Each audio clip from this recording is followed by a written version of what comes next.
अस्सलाम वालेकुम। आज हम करने जा रहे हैं जी मैक्सवेल्स इक्वेशंस। मैक्सवेल्स इक्वेशन असल में चार इक्वेशंस का सेट है और ये चार इक्वेशंस एक लिहाज से हम लोग पढ़ भी चुके हैं। जो लोग इलेक्ट्रोमैग्नेटिक इंडक्शन, उससे पहले इलेक्ट्रोस्टैटिक्स और इलेक्ट्रोमैग्नेटिज्म ये पढ़ के आ गए हैं, समझ लें कि वो मैक्सवेल इक्वेशंस पढ़कर आ चुके हैं। क्योंकि आपकी पहली मैक्सवेल इक्वेशन आपका गाजेस लॉ है, दूसरी मैक्सवेल इक्वेशन आपके पास एम्पेयर्स लॉ है, तीसरी मैक्सवेल इक्वेशन आपके पास फेराडेज लॉ है और चौथी मैक्सवेल इक्वेशन भी गाजेस लॉ है फॉर मैग्नेटिज्म के लिए। अब ये सारे लॉज हमने पढ़े हुए हैं। जिस तरह on the screen you can see, आपके पास सबसे पहले गाजेस लॉ, उसकी बेसिक डेफिनेशन आई हुई है कि चार्ज किसी क्लोज बॉडी में है तो उसका जो फ्लक्स है ना वो क्यू ओवर एप्सिलॉन नॉट के बराबर होता है, ये हमने पढ़ा हुआ है। लेकिन मैक्सवेल इक्वेशन होगी इस लॉ की इंटीग्रल और डिफरेंशियल फॉर्म। अगर इंटीग्रल फॉर्म लिखने को कहेगा तो हम इंटीग्रल में लिख देंगे, डिफरेंशियल में कहेगा डिफरेंशियल में लिख देंगे, जनरल क्वेश्चन आएगा दोनों लिख देंगे। ये तो फिलहाल इसमें प्रूफ है गॉसेस लॉ का। खैर से ये हमने पहले पढ़ा हुआ है, ये मैंने बस एक लिहाज से रेफरेंस के तौर पे यहाँ लेक्चर में लेकर आया था कि आपको ज़रा अंदाज़ा हो जाए कि जो गॉसेस लॉ पीछे पढ़ के आए हो वो असल में आपके पास मैक्सवेल इक्वेशन ही है। जहाँ तक हमने इसकी इंटीग्रल फॉर्म है, अगर खाली मैक्सवेल इक्वेशन है तो ये वाली इंटीग्रल फॉर्म करेंगे। इंटीग्रल फॉर्म करने के लिए आपको पास रो आपके कहते हैं चार्ज डेंसिटी को, चार्ज पर यूनिट वॉल्यूम, इसको आप लेंगे क्रॉस मल्टीप्लाई करके आपने इसको इस शेप में लेके आना है, D Q is equal to rho D V. Integral करेंगे क्यू के लिए तो ये आपके पास चार्ज का आंसर आ गया, टोटल चार्ज। अब आपने यहाँ लगाना है फ्लक्स का नेट फॉर्मूला, ये है आपके पास E dot D A dot product close surface के ऊपर, इसलिए वो क्लोज इंटीग्रल साथ में आपको नजर आ रहा होगा इक्वेशन नंबर 2 में। अब आपके पास इक्वेशन नंबर जो 2 है ये शो कर रही है आपको मैग्नेटिक फ्लक्स को, ठीक है। लेकिन जो आपके पास मैग्नेटिक फ्लक्स का फॉर्मूला बाय गाजेस लॉ है वो ये होता है, दिस वन। दोनों को आप कंपेयर करेंगे, लेफ्ट साइड्स बराबर हैं, राइट भी क्या होंगी, बराबर होंगी।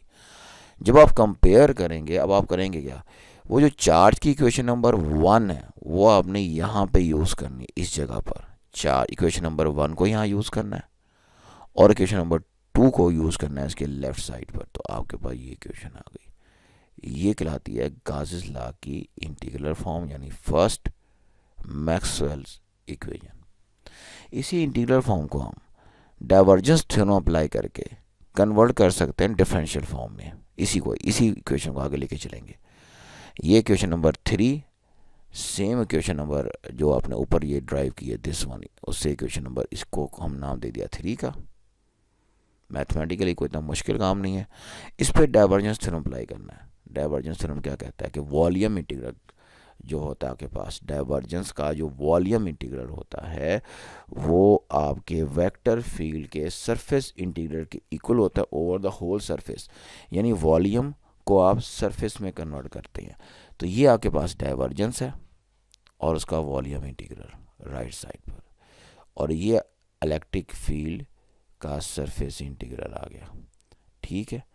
अब जो आपके पास लेफ्ट साइड है इक्वेशन नंबर 3 और 4 की बराबर है, तो राइट को बराबर कर दें आप, दोनों की राइट बराबर करेंगे तो ये आपके पास आंसर आ जाएगा दिस वन।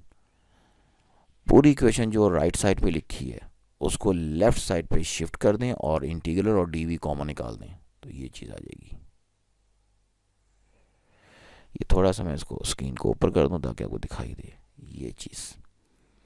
अब इंटीग्रल को और डीवी दे कॉन्ट बी इक्वल टू 0, तो बाकी जो चीज़ बची del dot E, obviously vector sign use करेंगे आप, minus rho over epsilon not equal to 0, इसको उधर ले जाएंगे तो आपके पास ये आंसर आएगा दिस वन।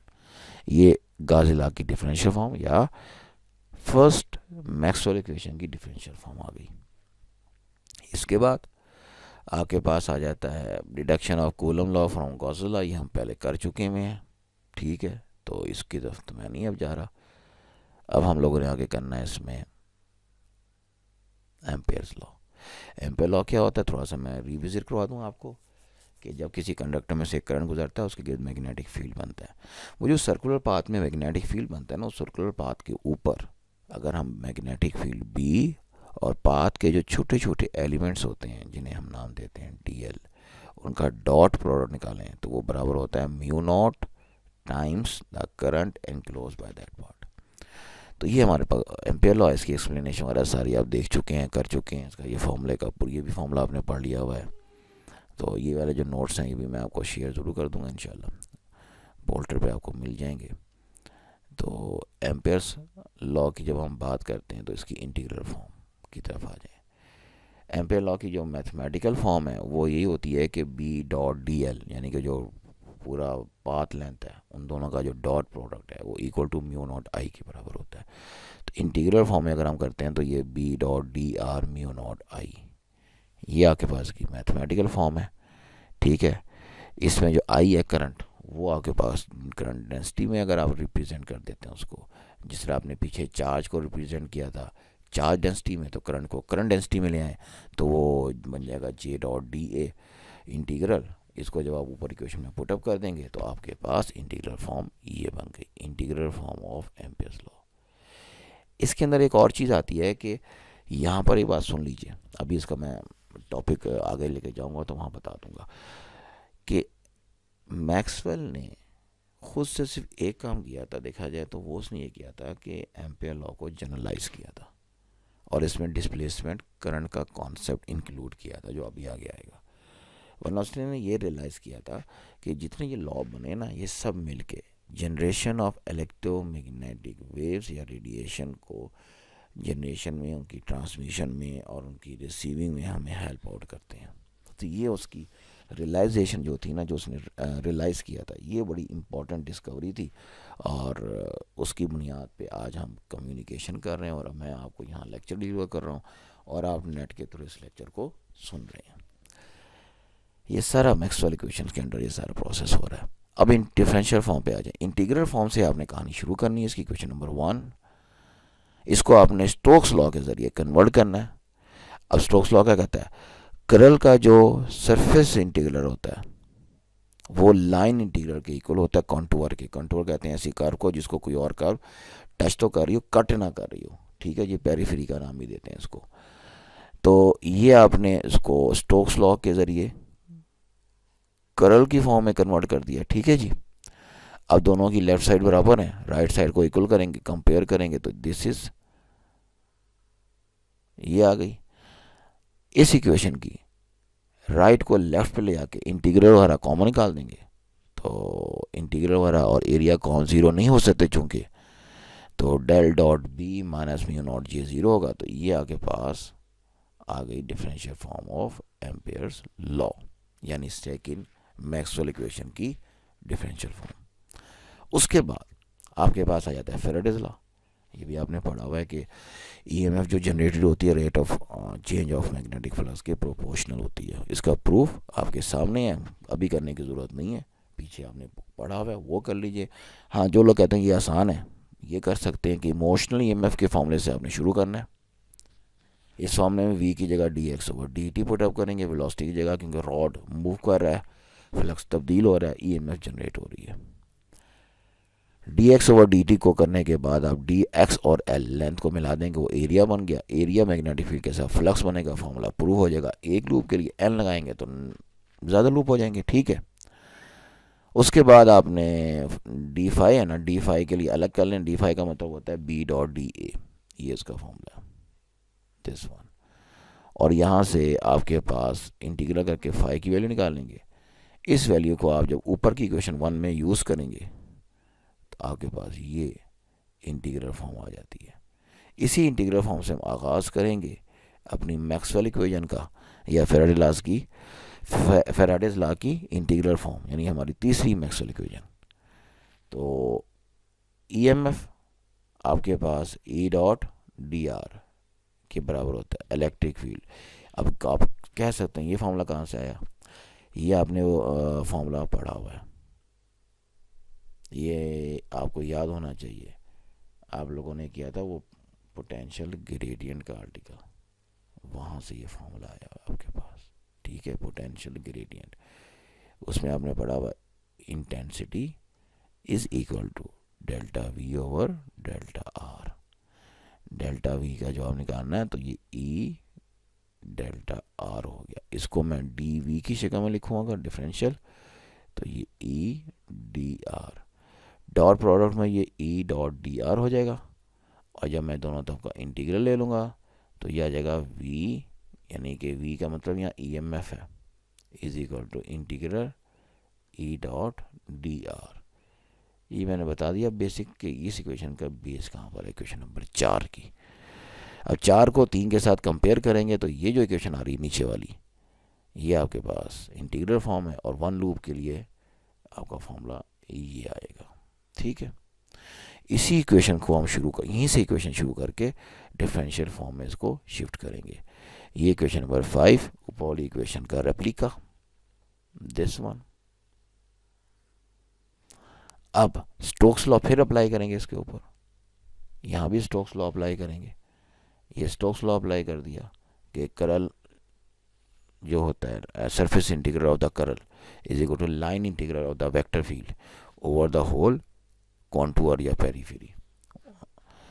उसके बाद सेम स्टेप लेफ्ट साइड को पे शिफ्ट करेंगे, इस राइट साइड को कॉमन निकालेंगे, और ये हमारे पास आ गई डिफरेंशियल फॉर्म फैराडेस लॉ की, तीसरी मैक्सवेल इक्वेशन की डिफरेंशियल फॉर्म। उसके बाद गॉसेस लॉ फॉर मैग्नेटिज्म, जी गॉसेस लॉ होता है flux is equal to B dot into vector area का डॉट प्रोडक्ट है, बी और वेक्टर एरिया का इंटीग्रल करेंगे तो टोटल फ्लक्स को शो करेगा। ये तो आपने ओपन सरफेस के लिए formula B D A cos of zero, लेकिन इसी चीज़ को जब आप मैग्नेटिक फील्ड में अप्लाई करते हैं तो ये आपके पास डायग्राम तो बता रही है कि मैग्नेटिक फील्ड में अगर आप ये जो सरफेस लेते हैं, ये बड़ी वाली सरफेस, इसमें एक तरफ से फ्लक्स एंटर हो रहा है, एक तरफ से एमिट हो रहा है, इमर्ज हो रहा है। तो नॉर्थ पोल से फ्लक्स बाहर आ रहा है इधर से, और घूमता घूमता साउथ से अंदर जा रहा है, यानी जितना फ्लक्स आउट हो रहा है उतना इन हो रहा है, तो टोटल फ्लक्स 0 हो जाएगा, ठीक है जी। ये लें देख लें, ये टोटल फ्लक्स 0, फ्लक्स 0 का मतलब B dot D A 0 integral sign के साथ। और जब इस पर आप गॉसेस डाइवर्जेंस थ्योरम अप्लाई कर देते हैं कि जी यो divergence volume integral of divergence is equal to surface integral of the vector field over the whole surface, ये अप्लाई कर दोगे तो आपके पास इस इक्वेशन को सॉल्व करके जो आंसर आना कंपेयर करने के बाद ऑब्वियसली वो आएगा del dot B equal to 0। इसे कहते हैं गॉसेस लॉ फॉर डाइवर्जेंस, और इसका मतलब होता है monopole does not exist, monopole does not exist. तो ये थी आपकी 4 मैक्सवेल इक्वेशंस का डिटेल्ड प्रूफ। इन्हीं नोट्स में जो आपको मैं शेयर करूंगा इंशाल्लाह, उसमें आप देखेंगे कि ये टेंटेटिव मैक्सवेल इक्वेशन, यही सारी चीज़ें एक तरतीब से यहाँ पे आई हुई हैं, तो इसको भी आप फॉलो कर सकते हैं, ठीक है। वही आपके पास इंटीग्रल और डिफरेंशियल फॉर्म्स है, उसमें ये कि इंटीग्रल और डिफरेंशियल अलग अलग एक्सप्लेन की गई हैं, इसमें ये डिफरेंशियल फॉर्म के हवाले से ही हैं चीज़ें ज़्यादातर, तो देख लीजिएगा। वैसे ज़्यादा बेटर वही है कि जो मैं आपको अलग अलग करा के है ना, उनको आप एक साथ इन वन गो तैयार कर लें, इंटीग्रल और डिफरेंशियल फॉर्म की शक्ल में, तो आपको पास मैक्सवेल की इंटीग्रल फॉर्म भी आ जाएगी और डिफरेंशियल फॉर्म भी आ जाएंगी। लेकिन अगर आपको ये आसान लगे तो आप इसको आप फॉलो कर लें, ठीक है। तो ये Maxwell equation in differential form की शक्ल में लिखी हुई है, तो काफ़ी है इतना ही इसमें से। तो अब मैक्सवेल इक्वेशंस का हमने करना है आगे इसका पूरा एनालिसिस कि है क्या ये, इसकी फिजिकल सिग्निफिकेंस क्या होती है। उसके लिए जो दूसरा नोट्स हैं जिसमें मैक्सवेल इक्वेशंस के नाम से इलेक्ट्रोमैग्नेटिक वेव्स के नाम से जो टॉपिक होगा पोर्टर के ऊपर, उसको आप डाउनलोड कीजिएगा, उसमें ये चीज़ें नज़र आएंगी आपको। ये जो पहला पैराग्राफ है इंट्रोडक्शन ही है मैक्सवेल इक्वेशंस का, और नीचे उसकी डिफरेंशियल फॉर्म्स है जो मैं अभी आपको पढ़ा कर आ रहा हूँ।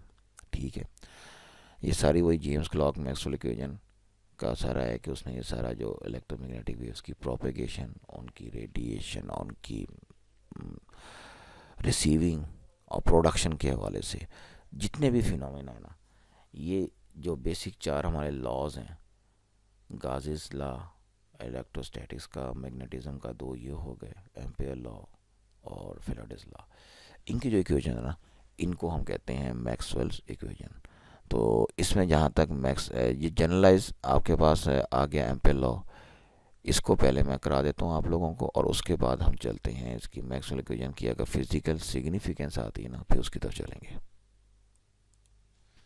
जनरलाइज एम्पेयर लॉ में मैक्सवेल ने हमें ये बताया कि ये जो एम्पेयर लॉ है कंप्लीट नहीं है। वजह क्या?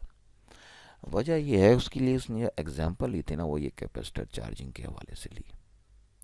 अब देखें, यहाँ पर आप देख सकते हैं कि एक वायर आ रही है, और जो वायर है ये वाली, यहाँ से करंट फ्लो कर रहा है इस जगह से।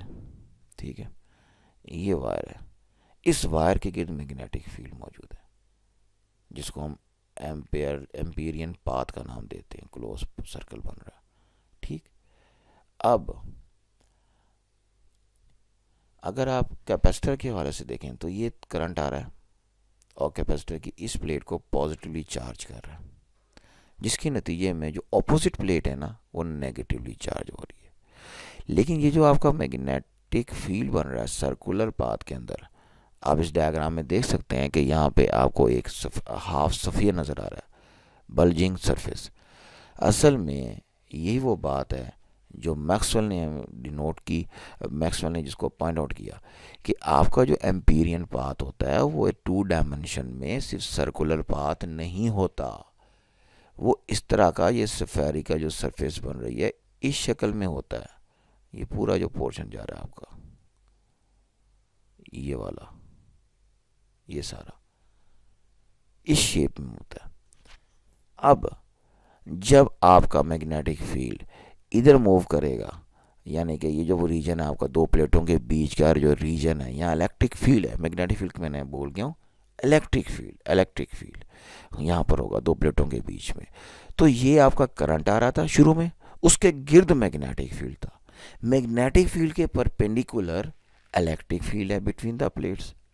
तो बिटवीन द प्लेट्स भी तो जहाँ भी कहीं इलेक्ट्रिक फील्ड होता है वहाँ करंट होता है कि नहीं होता? जैसे इमेजिन करंट फ्लो कर रहा है तो इलेक्ट्रिक फील्ड है। अब आप कहोगे नहीं सर ये हमेशा तो ऐसा नहीं होता। हाँ जी बिल्कुल नहीं होता, लेकिन इमेजिनेशन की जाए, आपका एक करंट कैरिंग वायर है, उसमें इलेक्ट्रिक फील्ड है तो करंट फ्लो कर रहा है। इलेक्ट्रिक फील्ड ना होता, पोटेंशियल डिफरेंस ना होता तो करंट कैसे फ्लो करता? बिल्कुल इसी तरह से यहाँ पर जो आपकी बिटवीन द प्लेट जो आपका पोर्शन है हुआ है, ये जो आपका बल्जिंग सरफेस बनी हुई है, हमें पता है जहाँ करंट है उसके गिर्द मैग्नेटिक फील्ड होता है। अब ये जो इन लेफ्ट साइड का पोर्शन है, जिसको मैं ज़रा हाईलाइट कर रहा हूँ ग्रीन कलर से, ये चीज़ आ जाती है कि वो मैक्सवेल्स इक्वेशन का जो दूसरा डॉक्यूमेंट है वो आ गया, a set of 4 equations which have become known as Maxwell equation are those which are developed in the earlier chapters। अब ये चैप्टर का जिक्र नहीं करेंगे, बाय द अर्लियर साइंटिस्ट आपको नाम लिख देंगे। ठीक है, तो ये इंट्रोडक्शन है इसका। जेम्स क्लार्क मैक्सवेल ने इसीलिए हमें बताया था, ये जो 4 लॉज हम पीछे पढ़ के मैं आपको आया ना पढ़ा कर आया हूँ, वो मैक्सवेल इक्वेशन है, और उसकी इम्पोर्टेंस जो है जहाँ तक वो इलेक्ट्रोमैग्नेटिक वेव्स की जनरेशन, प्रोपेगेशन और प्रोडक्शन में है। ठीक है, इसमें जो एक काम किया था जनरलाइज एम्पेयर्स लॉ के हवाले से मैक्सवेल ने, वो है, वो बड़ा सिंपल सा है कि ये आपके पास एम्पेयर्स लॉ है, इसकी जनरलाइजेशन ये है कि इसको हमने कैपेसिटर के एग्जांपल से हम इसको साबित कर सकते हैं कि कैपेसिटर को जब हम चार्ज करते हैं ना, तो उसको ऑब्वियसली एक वायर के साथ लगाते हैं जो बैटरी से कनेक्टेड होती है। वायर से जो करंट आ रहा होता है, वायर से जो करंट आ रहा है, तो करंट कैरिंग वायर के गिर्द होता है मैग्नेटिक फील्ड। अब मैक्सवेल ने ये बात पॉइंट आउट की कि ये जो आपको ग्रीन कलर का पोर्शन यहाँ पर दिखाई दे रहा है इसके अंदर, दिस वन, ये वाला सारा, ये तो वो जो तार आ रही है जो प्लेट के साथ अटैच हो रही है, इसके गिर्द मैग्नेटिक फील्ड होगा। लेकिन ये मैग्नेटिक फील्ड एक सिंपल प्लेन या 2D प्लेन के अंदर नहीं होगा, ये 3D प्लेन के अंदर इस तरह बल्जिंग सरफेस या एक जिसका सफ़ियर नहीं होता, हाफ सफ़ियर, उस शक्ल में होगा। और ये जाएगा इस प्लेट के एंड तक। ये जो बैक एंड पे जो मैंने ग्रीन कलर का पोर्शन आपको शो किया हुआ है, बल्कि अगर मैं ग्रीन कलर यहाँ से थोड़ा सा हटा देता हूँ तो आपको ये नज़र आ जाएगा। अब ये आपको नज़र आ रहा होगा, स्फेरिकल सरफेस ही नज़र आ रही होगी। तो इस स्फेरिकल सरफेस के अंदर अगर आप देखेंगे तो जो ये पोर्शन है लेफ़्ट वाला प्लेट, इस प्लेट की बात हो रही है, इस प्लेट की, जिसको मैं थोड़ा सा हाईलाइट कर लेता हूँ, ये वाली प्लेट, इसकी बात मैं कर रहा हूँ। इस प्लेट के लेफ़्ट साइड पे तो बात समझ आती है, तार है, उसके गिर्द मैग्नेटिक फील्ड मौजूद है। इधर तो कोई तार नहीं है ना हमारे राइट साइड पे यहाँ, लेकिन यहाँ कोई ना कोई करंट तो होगा ना, जिसके गिर्द ये जो छोटा सा बल्जिंग जो सरफेस है ना, इसका मैग्नेटिक फील्ड बन रहा है। उस करंट को नाम दिया गया डिस्प्लेसमेंट करंट। वो अलग बात है, वो ज़ीरो होता है फ्लैट सरफेस के लिए। तो वो डिस्प्लेसमेंट करंट का कॉन्सेप्ट दिया यहाँ पर, ये है जी वो हमारा डिस्प्लेसमेंट करंट मैक्सवेल ने। और इस तरह जो आपका टोटल जो बनता है ना, इसकी जो जनरलाइज फॉर्म, वो बनता है current enclose plus displacement current, this one. लेकिन डिस्प्लेसमेंट करंट होता है क्या, ज़ीरो फॉर फ्लैट सरफेसेस के लिए। और ये डिस्प्लेसमेंट करंट का क्या आ गया आपके पास, करंट डेंसिटी आ गई। यहाँ तक हो गया। और रियलिटीज ऑफ डिस्प्लेसमेंट करंट मैं आपको बता ही चुका हूँ कि इमेजिनरी है टू हैव थिंग्स बेटर, ताकि हमारे पास जो कॉन्सेप्ट है ना मैग्नेटिक फील्ड का, वो हमारा वैलिड रहे। मैग्नेटिक फील्ड का कॉन्सेप्ट यही है कि करंट कैरिंग वायर है तो उसके गिर्द मैग्नेटिक फील्ड होता है। लेकिन वो मैग्नेटिक फील्ड जब हम कैपेसिटर की मिसाल लेते हैं तो वो सिंपल 2D शेप में नहीं होता, 3D शेप में हो रहा था। 3D शेप में जो दो प्लेटों के दरमियान की जगह है, वहाँ तो कोई तार नहीं होती ना, तो वहाँ मैग्नेटिक फील्ड जिस चीज़ के गिर्द है वो डिस्प्लेसमेंट करंट है। ये बात हो गई। अच्छा, उसके बाद इसके अंदर आपके पास ये मैक्सवेल इक्वेशन आपको मैं बता चुका हूँ, ये अब आपको ज़रूरत नहीं है कि आप इसको भी देखते फिर, ये पीछे हम कर चुके हैं, ठीक है। इसमें जो आपने टॉपिक अब देखना है ना, थोड़ा सा ये मैक्सवेल इक्वेशन के हवाले से ये वाला पोर्शन देख लेना है, सिमेट्री के हवाले से, इलेक्ट्रोमैग्नेटिक वेव्स के हवाले से और रिलेटिविटी के हवाले से। इंट्रोडक्शन जो है ना मैक्सवेल इक्वेशन का, इस डॉक्यूमेंट के शुरू में जो पहला पैराग्राफ है वो और ये मिला के आप कर सकते हैं। रिलेटिविटी इसलिए कि मैक्सवेल इक्वेशन की स्पीड ऑफ लाइट के बराबर होती है, ठीक है। तो इसको आप यूज़ कर सकते हैं, और बाकी वो 4 इक्वेशन जो आपको बता दी हैं वो आप कर सकते हैं। नेक्स्ट टॉपिक है जी पॉइंटिंग वेक्टर या पॉइंटिंग थ्योरम। थ्योरम की अगर आपने स्टेटमेंट लेनी है ना बाकायदा, जिसे थ्योरम हम कहते हैं, तो वो आप पिक कर सकते हैं इस डॉक्यूमेंट में। नेक्स्ट पेज पे आप जाएंगे, ये वाली स्टेटमेंट ये नज़र आ रही होगी आपको, this one. Pointing theorem states that vector product of electric field E and magnetic intensities at any point is the measure of the rate of energy flow per unit area,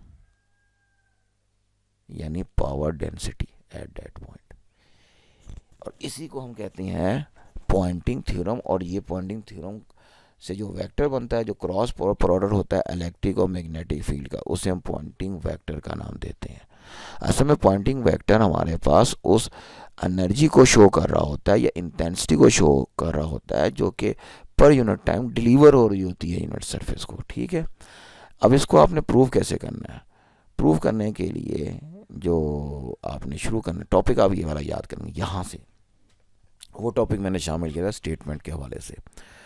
अब ये आप use करेंगे इसको। इसमें Poynting vector की जो mathematical form है वो है 1/μ0 E क्रॉस B, ये इसकी मैथमेटिकल फॉर्म है। लेकिन इसको हम स्केलर फॉर्म में लेके चलेंगे कि जब भी आपकी इलेक्ट्रोमैग्नेटिक वेव मूव करती है, इलेक्ट्रिक और मैग्नेटिक फील्ड एक दूसरे के परपेंडिकुलर होते हैं, ना सिर्फ एक दूसरे के परपेंडिकुलर होते हैं बल्कि डायरेक्शन ऑफ प्रोपेगेशन के भी परपेंडिकुलर चल रहे होते हैं।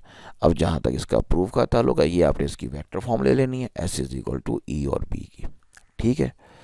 अब इसमें जो आपके पास इक्वेशन होती है E और B के हवाले से, आपने वो एक पढ़ा हुआ है कि अगर आप इलेक्ट्रिक फोर्स को मैग्नेटिक फोर्स के बराबर कर दें या इलेक्ट्रिक फील्ड को मैग्नेटिक फील्ड के, और दोनों एक दूसरे को इफेक्ट को कैंसिल आउट कर दें, तो electrical force FE magnetic force के बराबर। इसका फार्मूला QE आ गया और इसका फॉर्मूला क्यू वी बी आ गया। क्यू क्यू कैंसिल हो गया, E over B is equal to V, और वी की जगह आप लगा सकते हैं C for velocity of light. ये इक्वेशन आ गई है। इस इक्वेशन को अगर आप इक्वेशन नंबर 21 में यूज करते हैं, यानी ई की वैल्यू लगाते हैं, तो वो आपके बन जाएगा बी स्क्वायर सी, और बी की वैल्यू लगा लेते हैं अगर आप, तो वो ई स्क्वायर ओवर सी बन जाएगा। ठीक है फॉर्मूला। तो इस तरह के बाद दो फॉर्मूलों की शेप ये आ जाएंगी इक्वेशन नंबर 22 वाली। ये बात समझ आ गई होगी। ठीक है, जब आप बात करते हैं एनर्जी की, तो एक होती है इलेक्ट्रिक एनर्जी, ये फॉर्मूला है, कैपेसिटर में पढ़ा हुआ है। मैग्नेटिक एनर्जी इंडक्टर में पढ़ा हुआ है। इन दोनों का जो सम है वो आपके पास टोटल एनर्जी होती है, और इनको आप ऊपर के फॉर्मूले यूज करके साबित कर सकते हैं ये एस ओवर सी के बराबर होता है। अगर आप इस एनर्जी का चेंज लेते हैं डी यू डेरिवेटिव, ठीक है, तो आपके पास ये फॉर्मूला आएगा दिस वन। और याद रखिएगा इसके अंदर जो आपके पास है D X over D T is equal to velocity होता है, और डी टी का जवाब होता है डी एक्स ओवर सी। ये आपके पास फॉर्मूला है। तो इसको आपने यूज़ करना है जहाँ तक वॉल्यूम है। वॉल्यूम होता है डिस्प्लेसमेंट इनटू एरिया। ये चीज़, ये वॉल्यूम की जगह यूज़ किया, डी वी की जगह डिस्प्लेसमेंट ओवर सी आपके पास डी टी बन गया। ये इस डी टी को जाकर उधर डिवाइड कर दें यू के साथ, तो वो D you over D T बन जाएगा, rate of flow of energy per unit time. तो ये जो आपको D you over D T नज़र आ रहा है, ये पावर कहलाता है, और ये पावर पर यूनिट एरिया आपका पॉइंटिंग वेक्टर है कि कितनी पावर पर यूनिट एरिया आप शिफ्ट करवा रहे हैं इलेक्ट्रोमैग्नेटिक वेव्स के ज़रिए।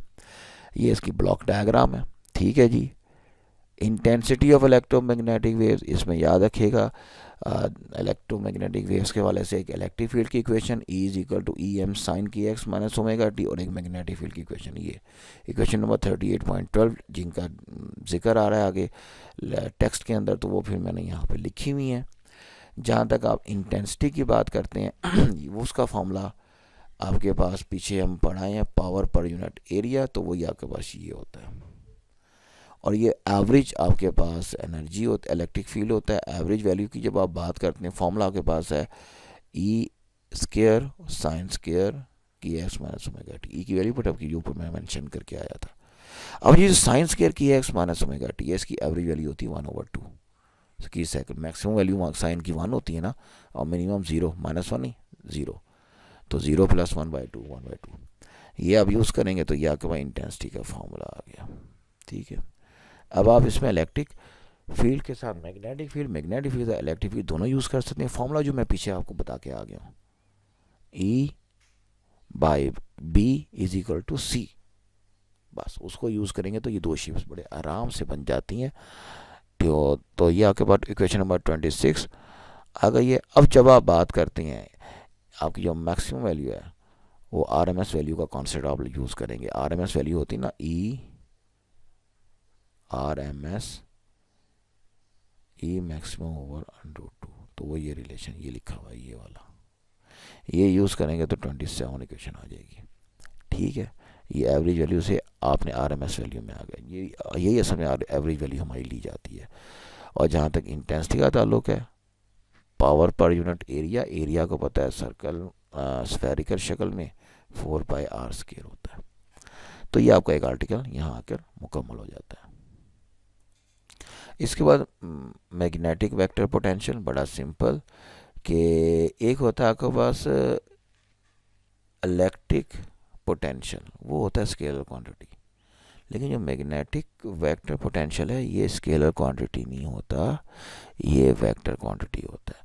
जहाँ तक इसके फॉर्मूले का ताल्लुक है, ये आपके पास है मैग्नेटिक डेंसिटी, आपके पास डाइवर्जेंस है del dot B, magnetic field की 0, ये वो जो गॉसेस लॉ ऑफ मैग्नेटिज्म पढ़ा था ये वो है।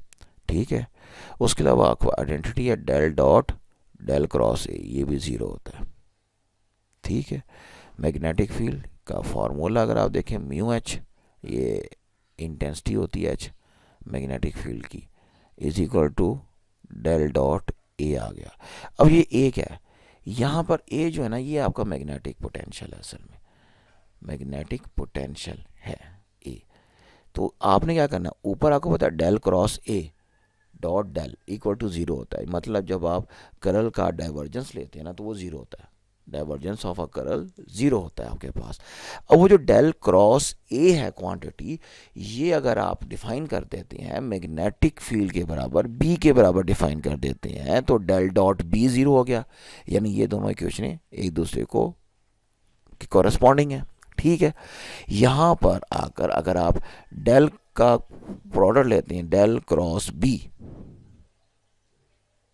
ये अब बी आपको पता है ही है, अभी अभी आपने किया डेल क्रॉस ए होता है, तो यहाँ पे आप डेल क्रॉस ए लगा देंगे, तो ये चीज़ इक्वल टू होती म्यू जे के बराबर होगी एम्पियर्स लॉ से।